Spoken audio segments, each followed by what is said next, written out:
Hello, everyone. Welcome. Just wait a few minutes for folks to join.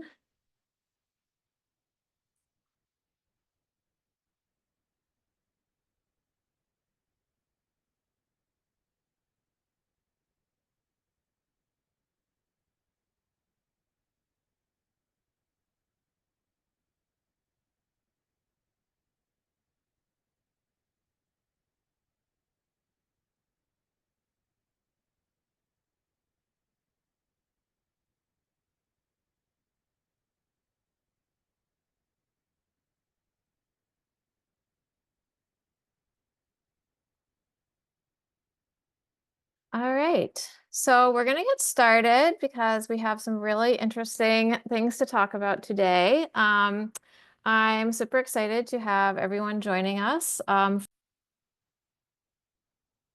it started again. Okay.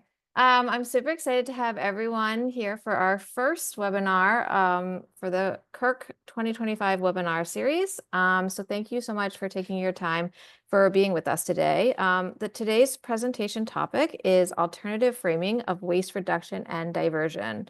So a little bit about myself. My name is Claire Heyer. I am the Associate Director of Sustainability at Swarthmore College in Swarthmore, PA, and I'm also the CURC Vice Chair, and I'm on the webinar committee, and there are several of my fellow webinar committee members on this call as well. So thank you so much for your support with this webinar. For those who are not familiar with CURC, we are a community of zero waste champions in higher education. So we are a free member-based organization that works towards waste reduction, diversion, and sustainable material management through information sharing, educational support, and networking opportunities between staff, faculty, and students. So today's session is part of our free CURC webinar series that runs every month throughout the year.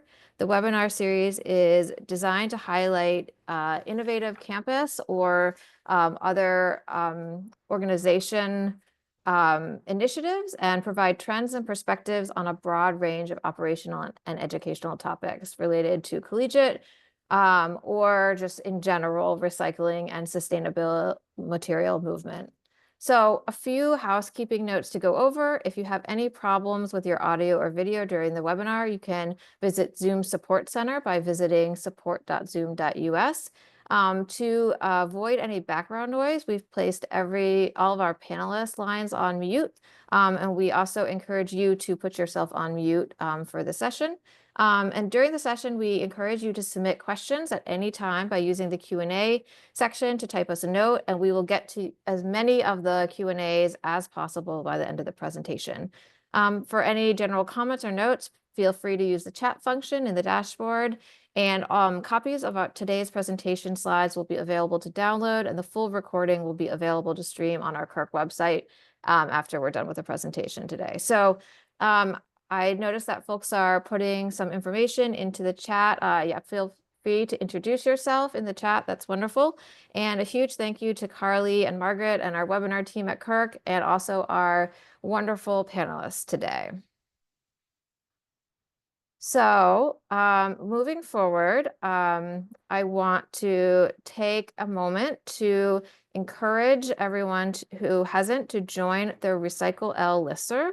This is a great resource that covers all sorts of topics related to recycling and waste reduction programs at colleges and university campuses, as well as other sustainability topics of interest for anyone who is sort of working on zero waste challenges.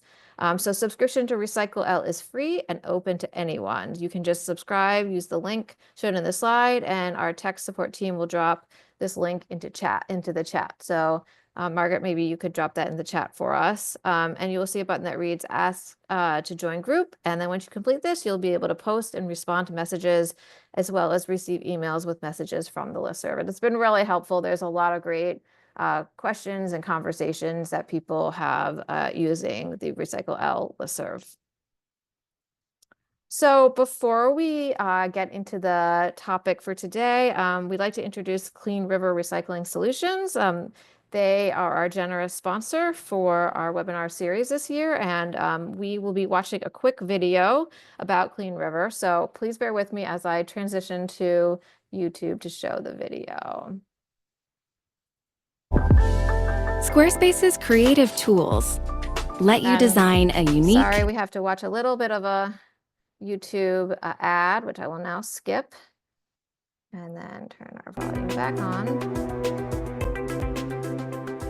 At Clean River, we're passionate about making the best recycling containers on the market. By combining industry-leading design and manufacturing principles with the care and attention to detail of custom carpentry, it allows us to provide our customers with high-quality products that will perform for years to come. All of our recycling containers begin life in our engineering department. Our digital design process allows you to customize your container and see exactly what your finished product will look like, so you can be confident in your design decision.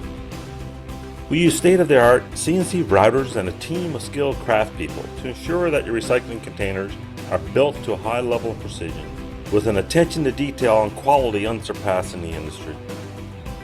Clean River uses lean manufacturing principles to ensure that our recycling containers are built as efficiently as possible, with minimal waste, leading to reduced delivery times and allowing us to pass the savings along to our customers.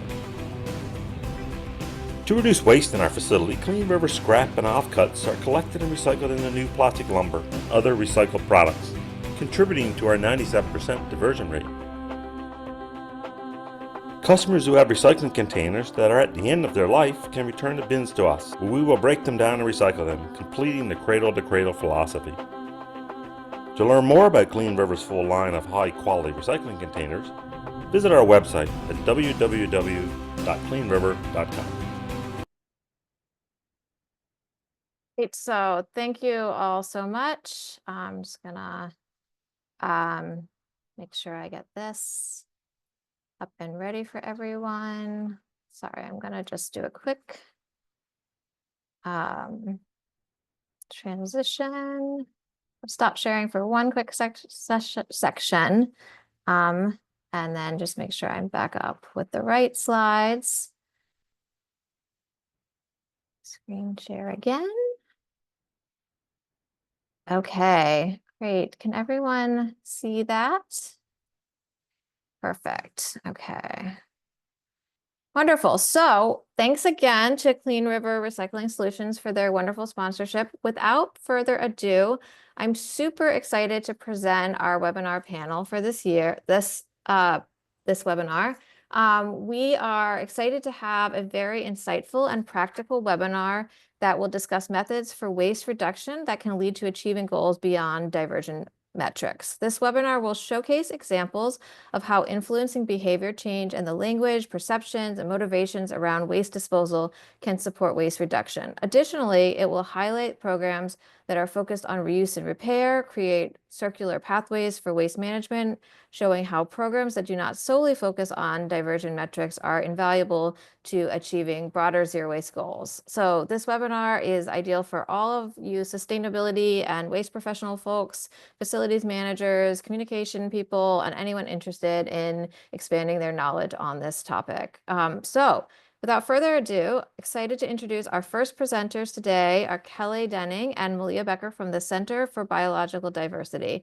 Kelley is the senior campaigner with the nonprofit, and she develops and executes advocacy and outreach initiatives that address the connections between gender equality and endless growth and the climate and extinction crisis. Her campaigns focus on solutions from voluntary family planning to alternative economies to address how the effects of patriarchy, capitalism, and other systems of oppression affect people and the environment. And with her today is also Malia. Malia leads creative outreach campaigns addressing the intersection of endless growth, reproductive health, inequitable consumption, and the wildlife extinction crisis. She manages two campaigns focusing on alternative economies and reproductive rights called Simplify the Holidays and Endangered Species Condoms. So we are very excited to have them present after this. When they're finished, we will also hear from Laura Gonzalez-Ospina, who is the Waste and Sustainability Analyst at California State University, Sacramento. Laura leads Sac State's efforts to achieve zero waste by 2030, focusing on waste reduction, diversion, and the environmental impact minimization.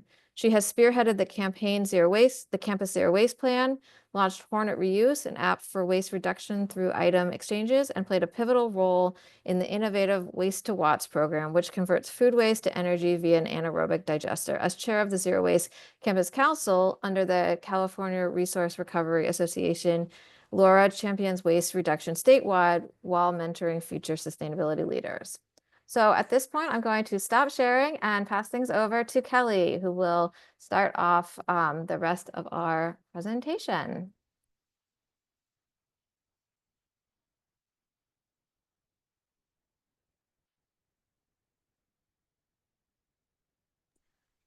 Hopefully that's working for folks. Excellent. Let me move some windows around here. Great. Well, thank you all for the opportunity to speak with you today. My name is Kelley Dennings. My pronouns are she and her. For those that are unable to see me today, I'm a short, white, middle-aged woman with short brown hair standing in our Tucson office.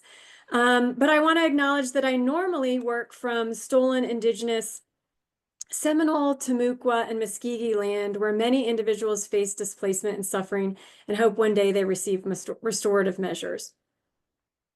My goal at the center is to use social and behavior change tactics to decrease consumption, move beyond recycling, build a solidarity economy, and save wildlife habitat in the process.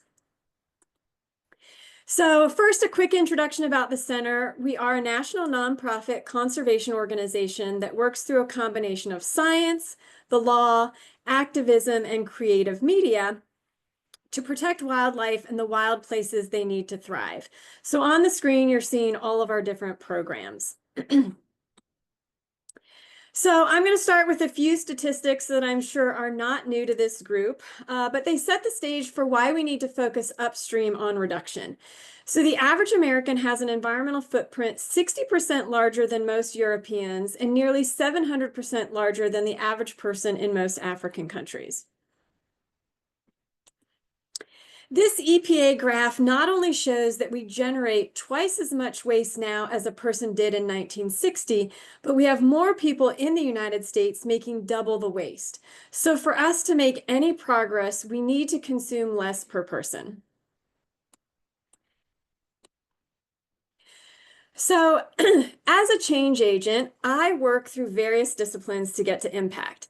Each of these frameworks on the screen offer something for all. This slide shows the history of each of these great strategies, how they were first used, what philosophy they're rooted in, and the different research methods most commonly used by each. I am not going to go through these, but I know that there's probably some folks that would be interested. So I believe Malia is going to share in the chat, or I can if she struggles. Great. So this is a presentation that I did that really goes into the similarities and differences of these. And so you're welcome to check out that later. And then there's a list of behavior change resources that's also being put in the chat if you want to learn more about that. So, however, as I progressed in my work as a change agent, I've seen the limitations of focusing just on individual behavior change. Individuals need to be empowered to make change, but sometimes the system in which they're involved needs changing. So these three disciplines showing on the screen help get to systems change. And as you can see, one thing they have in common is working together across groups for a shared goal. Each of them also works to gain new knowledge, measure impact, and make sure we build leaders. So I'm not sure how many folks are familiar with the social ecological model, but this is a common theory of systems change in the public health field. So showing on the screen is a waste reduction example. The individual is not absent from this model, but they're not the only group working towards change. So just to put a fine point on this and how it could work together, is say as an individual, I really want to avoid overpackaged goods. But I live in a town without a store that offers buying things in bulk. Well, I can't reach my goal due to an infrastructure deficiency, even if I were motivated, knowledgeable, and had a positive attitude towards the idea. So all of these pieces need to work in concert with each other. So change agents often start by conducting research. And on the screen, you're seeing all of the research we've done over the last 5 years. And I'm going to briefly talk about some of it and then turn it over to Malia, who will go in depth on our more recent topics. So first, we conducted a design thinking ideation session. And this is one of those post-it note exercises where you brainstorm problems and solutions. And one participant mentioned capitalism as a problem, and other ideas from the group could be aggregated with that theme. We then conducted 3 focus groups around topics of interest to the center, which was zero waste, extended producer responsibility, and conscious consumption. And we picked these areas of interest based on the Urban Sustainability Directors Network Sustainable Consumption Mind Map, which is what you're showing on the screen. And Malia can drop for you in the chat this mind map. And I highly recommend it. It was a wonderful framework for me when I was working on this. And then I'm going to go through a few slides of the focus group, but we also put together a couple of other documents about this work if you want to go more in depth into the focus groups. And how we started our work kind of in alternative economies, which Malia will talk about more in depth. So just a little bit more detail here about zero waste. So participants in these focus groups had difficulty thinking of zero waste beyond composting and recycling. A few reuse examples were given, but none around waste prevention. So we heard things about packaging, social norms, endless growth, and capitalism were all briefly mentioned, which are highlighted in some of these interesting quotes on the screen. And we will share out this presentation because I know we're going to go fast. And we asked another question within these groups, and here too we learned that people don't necessarily feel empowered to make change high up in that waste hierarchy. So it's important that we work to empower people. And one way to do that could be through conscious consumption. So for the center, conscious consumption means that some people need to consume less, some people just need to consume differently, and others, let's be honest, even in this country, need to consume more. So between the first part of the discussion about extended producer responsibility and this part about conscious consumption, there was this interesting back and forth regarding the thinking that one person could or could not make a difference. And the quotes I picked here depict that. And one solution mentioned in this section was the need for transparency on the part of manufacturers so that one could consume consciously. So if you don't have all the information, it's very hard to consume consciously. And then the last one here, the sentiment from the group was that people feel they have the right to consume, even if those levels impact the bigger environmental picture or themselves. And overcoming this perception of entitlement is very difficult. And in this line of questioning, as you can imagine, equity came up a number of times. And then in a different focus group along the same lines of thinking, the sentiment was that capitalism wasn't the issue if it worked the way it should by creating products needed by individuals and then markets supplied the demand. But participants believe that the manufacturers are now telling us or marketing to us what we need in a predatory way, causing us to be more consumeristic. And I give you this background because this is where we got to when we started to do additional research. And I kind of joked with my boss. I was like, well, I just keep hearing, capitalism's the issue. And she was like, well, go figure this out. So anyway, Malia will talk a lot more about that for us. And you're able to go also to this QR code to get more information about those focus groups. So then we kind of took this information and we conducted a national survey. Two applicable questions I'll share with you today, but otherwise you can read this very long report again with a link that Malia is sharing in the chat. But anyway, so we asked two questions. One question was, the average American consumes too many, too few, or the right amount of natural resources? So that was one question. And on the screen, I'm comparing that to another question that was a fill in the blank. And the fill in the blank was, in comparison to the average American, do you personally consume more, fewer, or the same amount of resources? And interestingly, 74% think the average American consumes too many natural resources, but when asked about their own behavior, only 48% believe that they consume fewer, up to 48% believe they consume fewer natural resources than others. So there's this real disconnect that it's like, oh, everybody else consumes too much, but not me.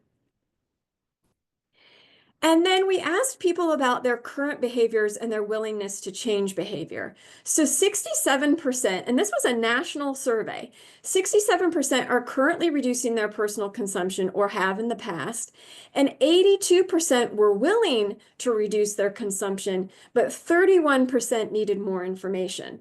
So I think this is really important for folks on this call to understand where we can have that impact in not only educating and messaging, but giving more information so folks feel empowered. Okay, I'm going to turn it over to Malia, and she's going to talk about the rest of our research, and I'll flip slides for her. Thanks so much, Kelley. Hello, everyone. My name is Malia Becker. I use she, her pronouns, and I'm also an employee at the center, as Kelley mentioned. For those that are unable to see me today, I am a young white woman with brown hair sitting in an office. And I currently live on Dakota land in so-called Minneapolis, Minnesota. Kelley and I are traveling right now for a team retreat, so we're both on the lands of the Tohono O'odham in Tucson, Arizona.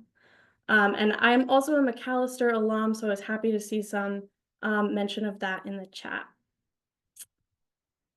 Next slide. In 2023, we wrote a report summarizing some waste reduction message testing work. So we wanted to engage with the public to identify which language and images resonated most so that we could take that information and build better campaigns that would address both that individual behavior change as well as the systems change that Kelley mentioned. So we did a national statistically representative paid survey, and this included a convenience sample of center members, friends, and family, which is going to be denoted in this kind of pink salmon color as the national convenience sample in the slides to come. And the national public sample is denoted in gray as MTURC in the next graphs. So I'll just encourage everyone to pay attention to the gray bars in the upcoming charts. And Kelley is putting that in the chat here. Next slide. So message testing results, I'll go through these kind of quickly. Waste reduction was the preferred phrase to use when talking about generating and disposing of less waste, even over the term waste prevention. Unsurprisingly, a reusable water bottle is what comes to mind when someone thinks about an image that represents waste prevention. And we were really pleased to see that over half of respondents see decreasing the consumption of single-use items as important to reducing waste. And then another 30% chose decreasing the purchase of unneeded items as a way to reduce waste. Next slide. Unfortunately, the data was inconclusive about a preferred phrase that best describes reducing waste overall as a lifestyle. So as you see in the gray bars here, those results were not statistically significant. No one beat out any of the others. Next slide. When asked which phrase best describes a product designed to have an artificially limited useful life, as you see here in gray, designed for limited reuse was the term chosen by the public. And electronics and appliances were the images that came to mind when someone thought about a product with an artificially limited useful life. Next slide. We found that only 38% of the public had heard of producer responsibility laws, and of that, 36% could accurately describe what they are. Slightly more, 45% had heard of right to repair laws, and 62% could describe what those are. And I want to note the difference between what people are familiar with and what they can accurately describe, because there's a pretty large discrepancy there. Although there's less so for right to repair. And I want to note that just because I think it underscores this need to do message testing work. And that right to repair is maybe has less of a discrepancy because it's a pretty self-explanatory term using simple language. Next slide. Moving on to our next report, we're going to do a quick poll here. Should be popping up on the screen for this thought exercise. And you can just go ahead and check all that apply, which of these activities you have done before. So have you banked at a credit union, shopped at a food co-op? And hopefully this will make a little more sense as we get into the slides, kind of prepping you for the report we're going to be talking about next. All right, great. Seeing some results coming in. This is great to see. Okay, I'm going to go ahead and end that poll. So it looks like quite a few people have shopped at a food co-op, but maybe fewer have repaired something at a local makerspace. It's great to see 50% of people have borrowed something from a tool library or a library of things. Okay, I'll share those results briefly so you can see those too. Quite a lot of people, over half have done most of these activities. Okay, next slide. So I asked this question because we're going to be moving into talking about the economy.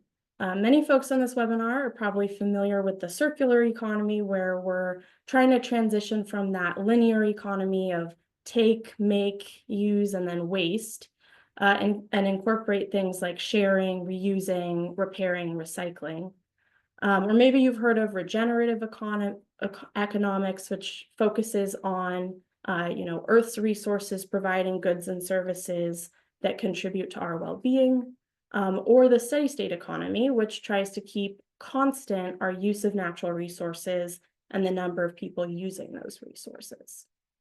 Next slide. The center's view of an economic transition is more related to this graphic shown on the screen, one that embodies values such as solidarity and cooperation, equity, social and economic democracy, sustainability, and pluralism. So I want to draw your attention to some of the things on this chart that are going to be applicable to this group. So the creation in green, there's composting and recycling and community land trusts. In the production red section, things like do-it-yourself, DIY. In yellow on the exchange and transfer section, that's kind of like your sharing and bartering, your tool libraries. And then in brown, the consumption and use. This is kind of community-supported agriculture, community-owned renewable energy, things like that. This is the framework that informed the report that I'll be talking about today. And if you're interested in learning more about the solidarity economy, we participated in a webinar about it that will be shared in the link will be shared in the chat.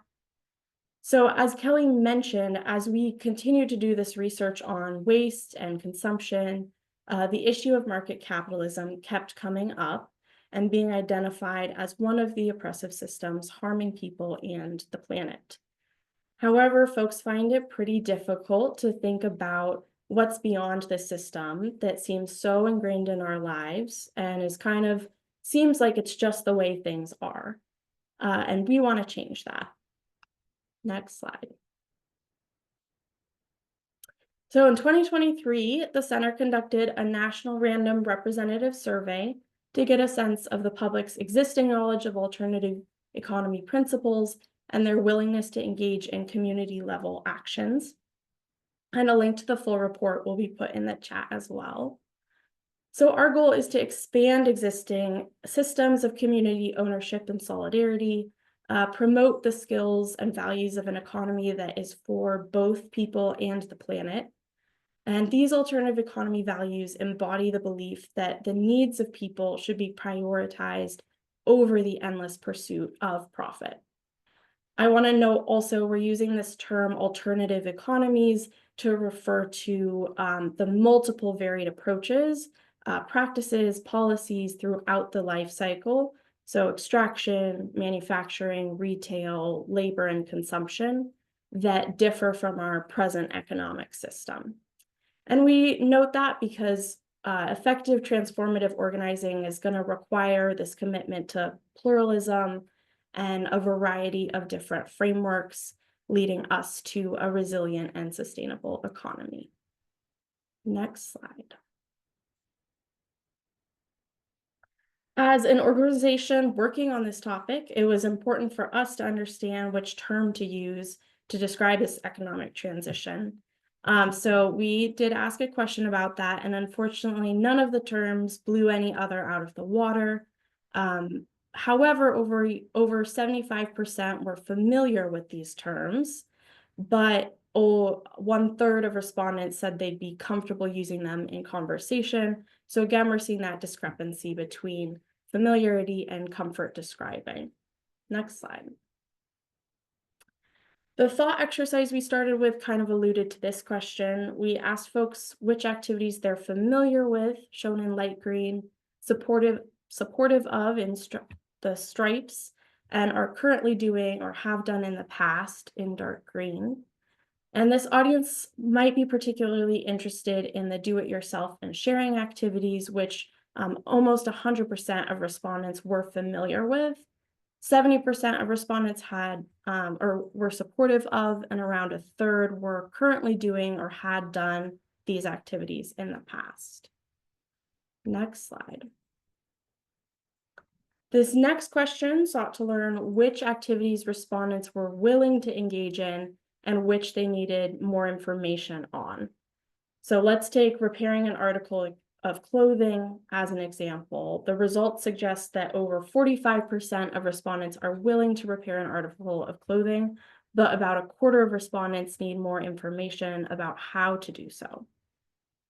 Next slide.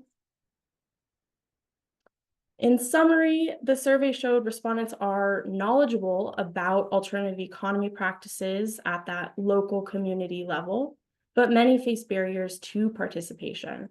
So we see that the harm of endless growth that causes to both people and the planet, but we can transition to something less extractive by working on these issues shown in this graphic in the center of the circle. Next slide. So some key messaging takeaways. First, to move upstream, both within the waste hierarchy and to include a systems change framework along with that individual behavior change work. Next is just to consider messaging around these community level practices. So building community, building people power, supporting each other. And last is just to recognize that many people are willing and interested to decrease consumption. They're interested in waste reduction and alternative economies, but they need more information about alternatives that are already out there. Next slide.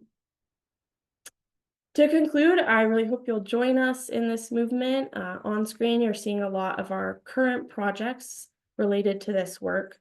So last year, we partnered with a group called Shareable to pilot 2 libraries of things in Florida. The first was on the campus of University of North Florida, and the other was with a mutual aid organization in Central Florida. We also have started a secondhand network, bringing together a number of different interested organizations, businesses, and individuals who want to help shift from a culture of buying new to a culture of buying secondhand, buying used. And then the final two opportunities are to work to update your state food code to include refill, and to learn about holding sustainable campus celebrations. So if any of these are interesting to you, please reach out. Feel free to email us. And our final slide is a list of resources that helped inform this work. So please, if you're interested in this further, feel free to, explore these resources more. Thank you so much. Thank you so much, Malia and Kelley. That was super informational. It's so interesting. I think a lot of the folks on this call are waste professionals within the college and university setting. So it's really wonderful to hear from some colleagues outside of that setting and hear about the work you guys are doing and tackling some of these really challenging, super important topics. So thank you so much. And everyone, please feel free to, again, we will be sharing this presentation and all of the slides on our website. So feel free to look through all the resources that Malia and Kelley generously shared with us. Without further ado, I'm excited to now transition over to Laura, who's going to talk about her work at Sac State. Thank you so much for joining us today, Laura. And thank you again to Malia and Kelley. Right. Can you guys see my screen? Yes, we're seeing Okay, good. Thank you. Hi, everyone. My name is Laura Gonzalez. I'm the Waste and Sustainability Analyst at Sacramento State University. Before we go further on the presentation, I wanted to start by giving a little bit of background of the campus I work at. We are located in Sacramento, capital of California. We have about 30,000 students, 4,000 faculty and staff. A 300 acres campus, we have over 4,000 trees and about 57 buildings. In 2018, before my time on the campus, we got a presidential goal to be zero waste by 2030. But I kind of changed the language about that because we need more than waste diversion to actually get there. We need to shift how we think about that. So today we're gonna talk about the current most common narratives about waste management and some of the limitations we have see as campuses to get there, to achieve those goals. We often tend to think just we need to get to the diversion rate, we need to make sure we are doing better, we need to get to 90 or more to be zero waste. And I'm constantly being criticized because people think I'm going all over the place with my programs, but I like to think in a more broad approach of how we're gonna get there, trying to add new things like circular economy and closed loop systems and systems thinking in anything we create. So we currently usually just talk about trash, the resources we can find on it. We think about recycling or composting or trying to avoid as much as we can from the landfills instead of creating systems that avoid the need for those. We talk about waste management, but we don't talk about material stewardship, and we heard about great comments on that in the last presentation. And those are all just limitations we put in ourselves, and there we find the communities we serve. So I want to talk about alternative framing for those things. Using waste as a resource is my favorite, and you're gonna see some examples on that in the next couple of slides. I want to prioritize reuse, repair, and redesign before we actually get to waste diversion. And I'm always trying to find new ways to make sure behavioral change happens and communication changes, because we know we all communicate different, we have different personalities, and the same message is not gonna work for entire campus. So with that, I'm gonna talk about some of the programs that we have implemented in these areas to move forward to a zero waste goal, but more as a circular economy management of our campus. So the first one was created in 2015. It's called the Backyard Bioconversion and Agricultural Collaborative. Like I mentioned before, we have over 4,000 trees in our campus, and something that happens every fall is we got those leaves turning to beautiful colors, they fall off, and in the past, we were just paying our waste hauler to take it to a facility. And as a campus, we were spending a lot of money on compost to feed our pets and our grounds. Well, now we compost on side of those leaves. We collect them in bins across campus. We haul them with the grounds team to the backyard. We put them in windrows. We water them, we turn the piles, we compost it for 6 to 9 months, and we have more compost than we ever need to cover the entire campus needs. So we also use this as an approach to help the community. So we donate the compost to community parks, gardens, Sac Unified Schools, community districts, anybody that's in the need, and especially those in food desert areas, so they can start their own community gardens.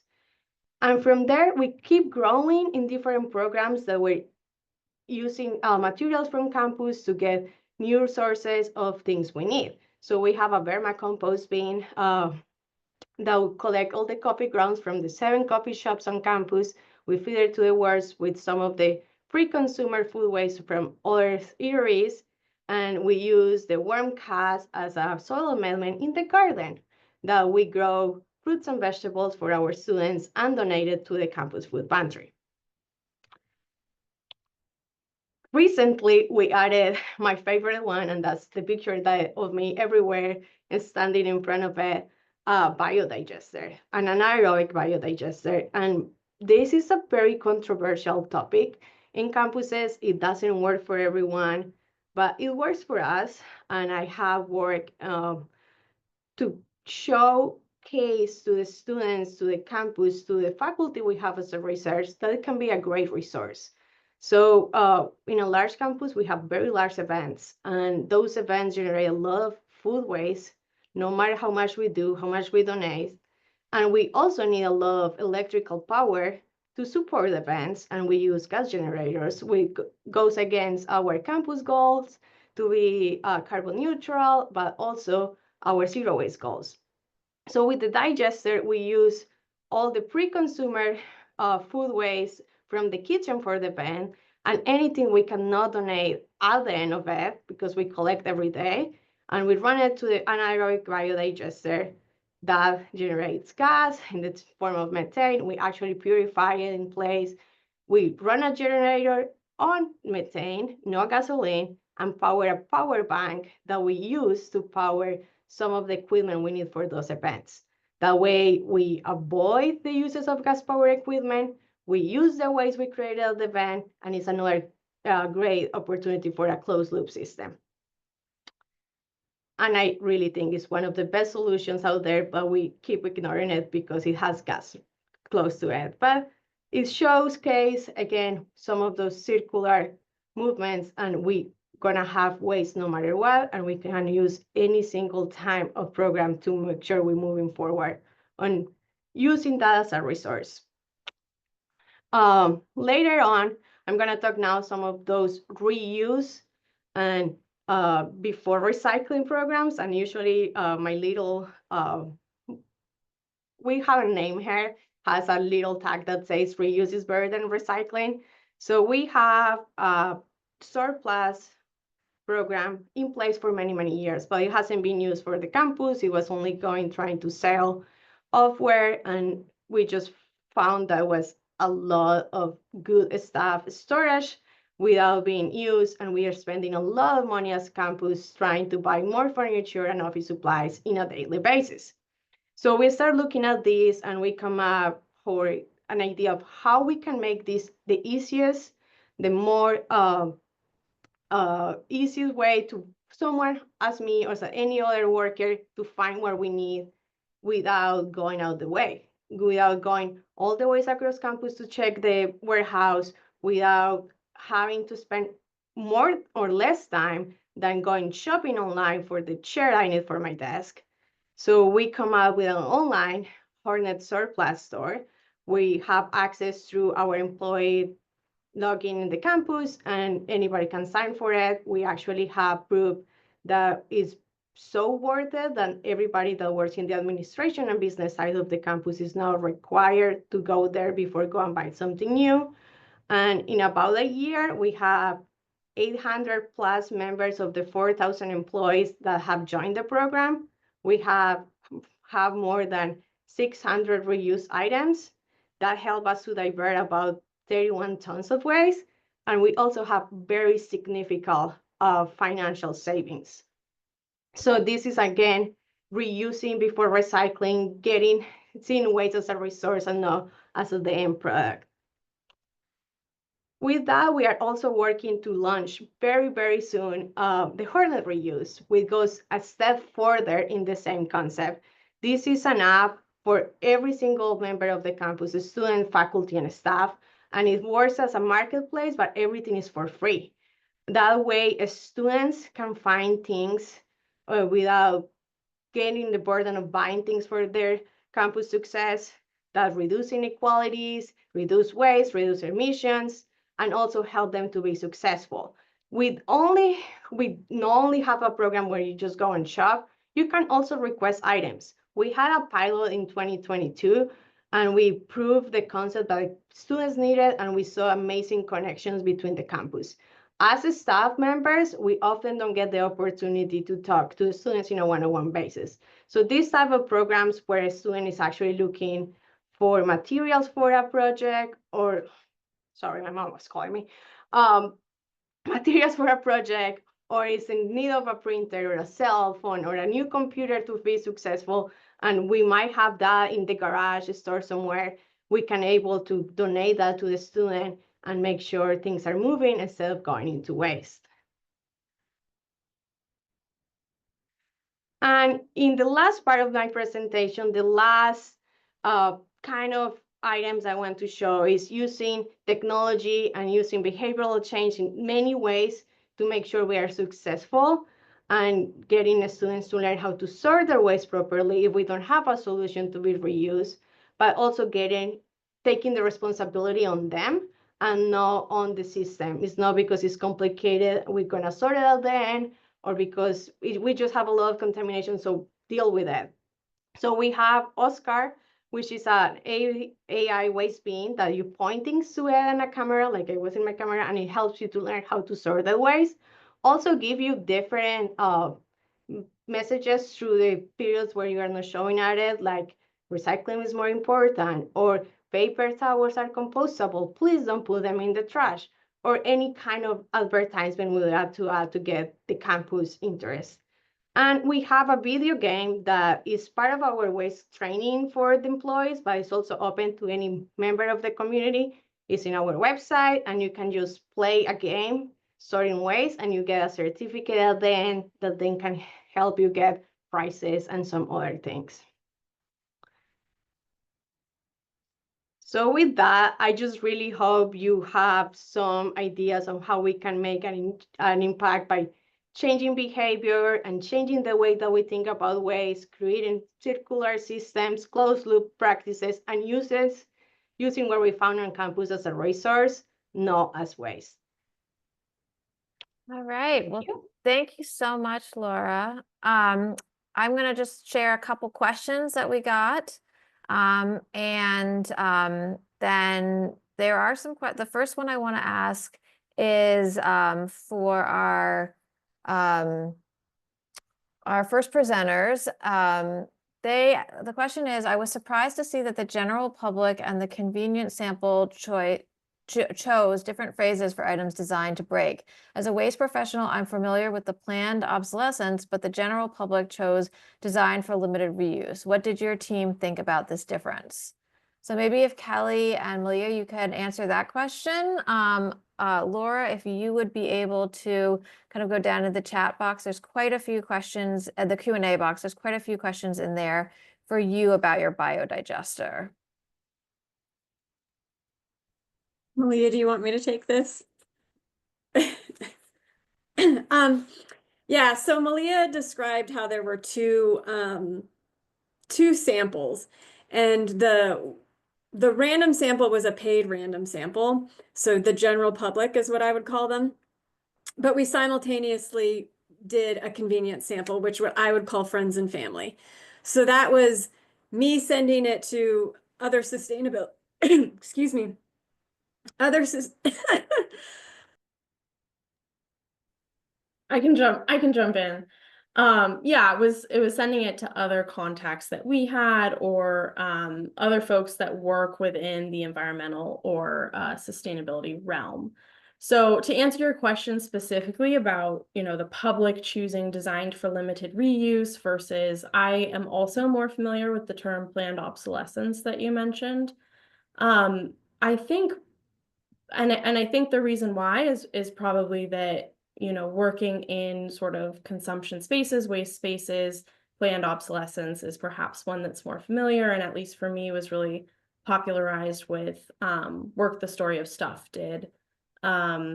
Whereas design for limited reuse, I think it maybe goes back to that kind of right to repair thing again, that it's pretty simple language to describe the concept instead of using, slightly longer words or slightly longer language.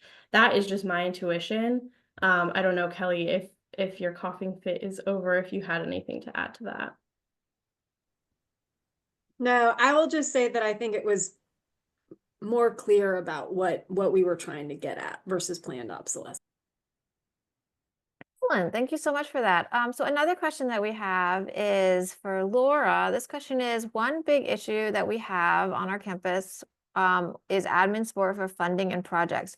Do you have any tips or suggestions for getting your admin or district on board with these new policies and or projects? There are also several questions. This is just a note. There are also several questions in here about the platform and who created Hornet Surplus. So if you want to just touch on any of that, that would also be really helpful. Yeah. And also about about Oscar and your Oscar AI camera. Everyone seems very interested. Perfect. Okay. I've been trying to respond to the questions about the digester. Just in general, we actually got it. We didn't build that. We have a great situation brought to us. The company used to be Chump. They just got acquired by a different one. I'm not sure about it. We got it through another CSU campus that had it and wasn't in use, and we kind of took over the program for them. For the budget, we don't have a budget. I don't operate a budget. I'm the last person to get resources. I'm always looking for grants. I recently got a Cal Recycle grant for another composter. We have Campus as a Living Labs grants to operate the backyard. We just got one for native beds and some other thing at the garden, food insecurities. Our office always is trying to find external resources for that. In terms of getting your admin to be part of it, that's the challenge we all have to get every day. But at the end of the day, if you are in California, and I think you're near me, it's the law. Sometimes I just have to tell them, like, sorry, it's not us, it's what the law is, and we have to invest on this or we're gonna get a fine in a few months. And I'm actually being outed by Cal Recycle, so they have seen them on campus. So we have evidence that like we are making progress on these areas to make sure we avoid future fine and other issues. Oscar is from Intuitive. That's the company, Oscar Sort. You can Google them up. How the results are going. It's a challenge because like anything in AI, the more that you use it, the better it works. It has been improved in the last few months. I will be full honest, on the first few months of having it, I was like, this is not worth it. But because that's where it's trending and my boss was really happy to have it, and the campus have a commitment to AI and technology improvements, we went with it. But I'll say the reports I'm getting really help me to get feedback on items that are made both in the wrong places. It also helped me to get my eateries kind of father companies RMR to change to all compostables in wood, no plastic for forks, because the AI couldn't detect that. But it's a challenge. Like every time we find something else, now it's like students that study late at night turn it off because they get distracted. I don't think that's true, but I go every morning and turn it on before coming to my office, and just kind of making sure people is aware of. We have sent some of our fellows to talk about people and engage with the program and seeing how it works. Again, no program is perfect. I try always to find new ways to show different things and try it out and use it as a research opportunity or as a learning opportunity or something that you can use at home. Am I missing more questions? There's so many. Yes, there's a lot of questions, Laura, for you, but I'm going to go back for another broader question that came in for Malia and Kelley, and then you can kind of go back to seeing which ones you didn't address in that. That was a great overview. See if there's anything else in there you want to add to. And we will say again that, you know, obviously Laura and Kelley and Malia would be available to answer questions via email, I'm sure, if you have follow-up questions that you have for them. I will thank them all in advance for that. This is another question. There are some major sources of waste generation that may be more invisible, but highlight interrelationships inherent to sustainability. For example, tire dust is a major source of microplastic pollution, and less driving could be an important strategy for waste reduction. I'd love to hear your thoughts on how this issue may be integrated into the broader waste reduction conversation. And so I think that would be really great. I know, Kelley, you're writing something there. Maybe you guys can try to answer that. And along with the question around how to work with intergenerational communities. I think there was a question in here about living in a community that had, you know, older community members and trying to figure out how, if this is not a topic that's sort of been talked about as much. I know with our younger generations, they're a lot more aware about these issues, but how to kind of handle this sort of intergenerational gap around conversations around waste reduction. Malia, I can do tire dust if you want to try to take the intergenerational one. Okay. So just a little bit about tire dust. The center actually does have a program that works on tire dust. We have an oceans team that works on this, and we understand its connection to microplastics. But I had not thought about it as a more traditional waste reduction idea, but I really like that.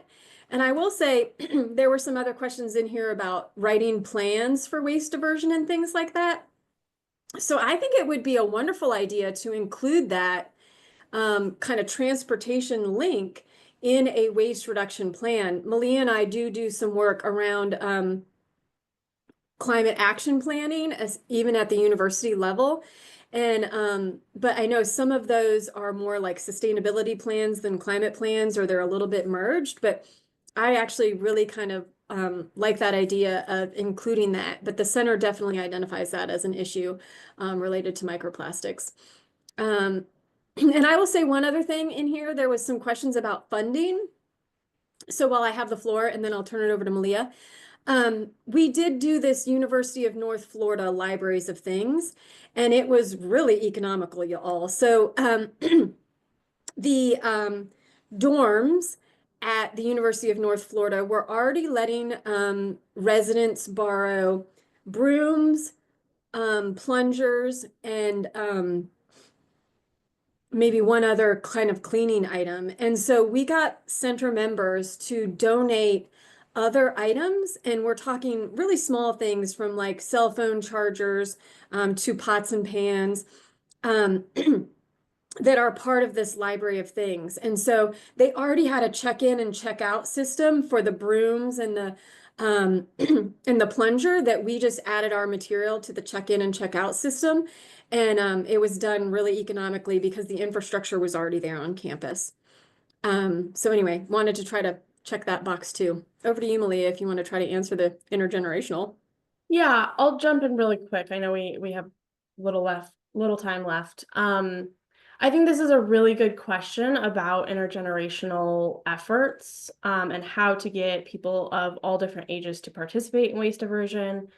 To be honest, I don't have like a precise answer. I think that's something that it would be great to do more research on, and just, you know, focus groups with folks of different age groups. I do think the kind of some of the things we talk about with like do it yourself or sharing or libraries of things, a lot of these are kind of like fancy terms for things we've all done for ages. Like we've all borrowed, you know, something from a neighbor. And that's really the idea of a tool library or a library of things, just at a slightly larger scale. So there's some things there that are pretty high up on the waste reduction stream, and that I think there are ways to do that, and maybe messaging and reaching those audiences in a different way.